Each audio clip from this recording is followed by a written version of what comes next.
dig that I hardly come to these luncheons. But now I got to tell you, the last time I was at a luncheon we had at the Three River Stadium. So that means it has been a while since I've been here.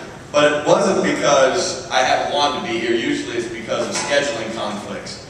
And just listening to Fozzie talk about the Caring Place and how it's evolved, I had to actually reflect back when I started this, or was a part of this.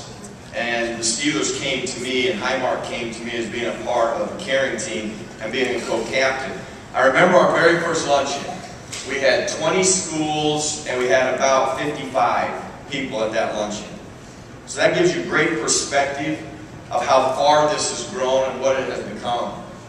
And why I have been involved with it, I have to share with you my first experience of playing for the Pittsburgh Steelers. I probably had, well, the guy that single-handedly has impacted my life the most in being a good football player and a great person was Chuck Noll.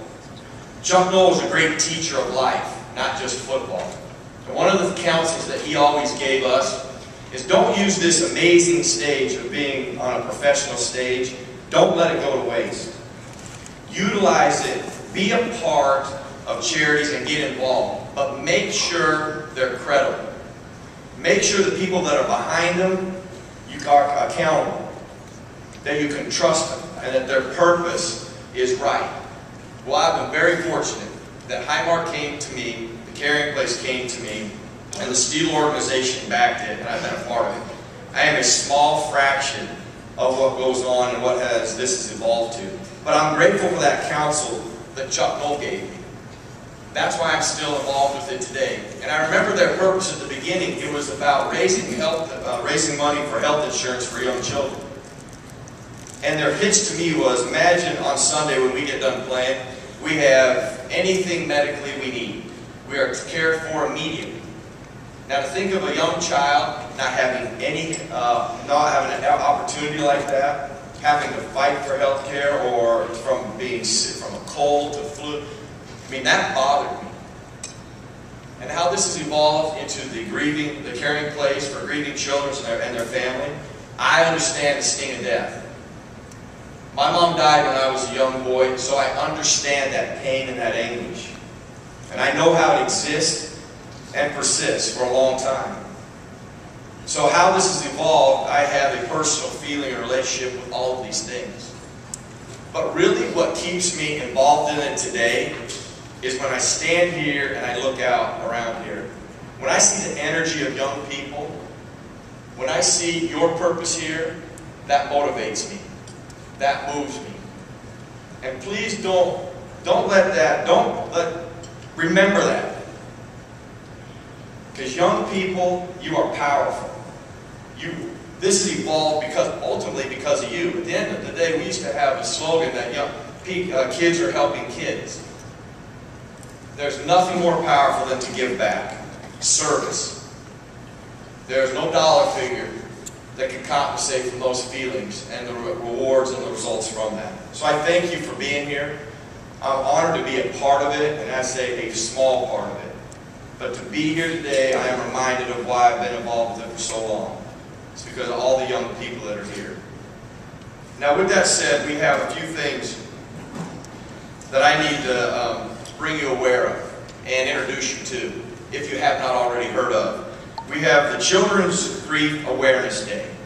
Now those of you who have not heard about it, it's going to be held on the first Thursday, on the Thursday before Thanksgiving, which is November 18th.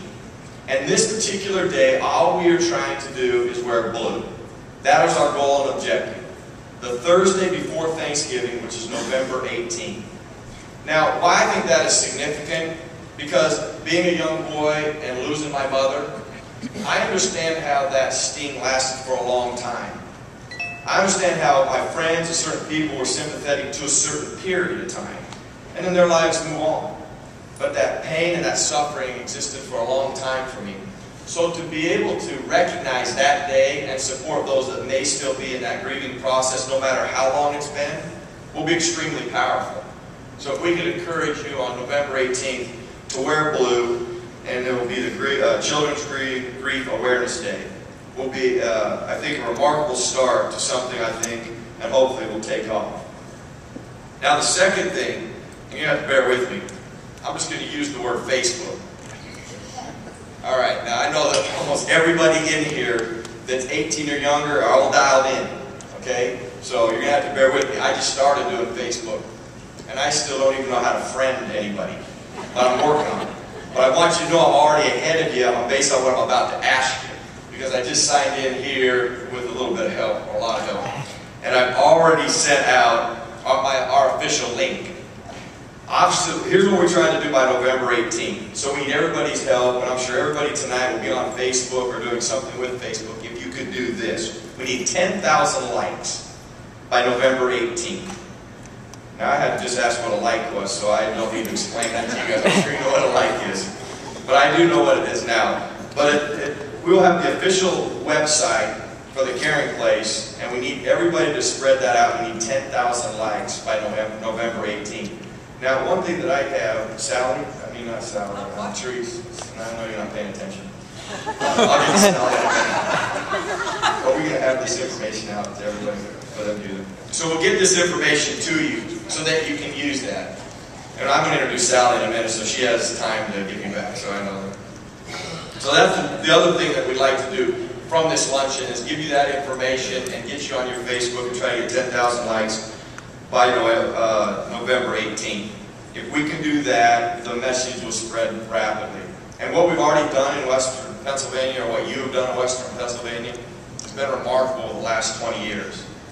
I want to thank you for being here. Thank you for your energy. Thank you for keeping me going in what we are trying to do.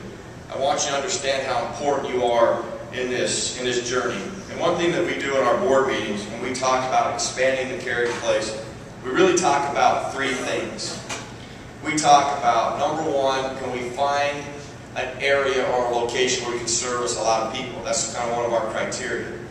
Number two, it comes down to funding, which is always an obstacle and things we're constantly working towards. And then three, which is always, never an issue, is there a need? There's no area that doesn't need a caring place. But because of you, so many families are helped, especially in Western Pennsylvania. And eventually we'll have something like this everywhere where there's a need. Thank you for being here. And now I would like to turn it over to somebody who needs zero introduction. She is as special a lady as I can think. What she has done for our Caring Place, the information that she has gotten out for us, her commitment to it, her recognition and awareness with WTAE has been amazing. She is an amazing lady, and I'm going to turn her over now to Sally.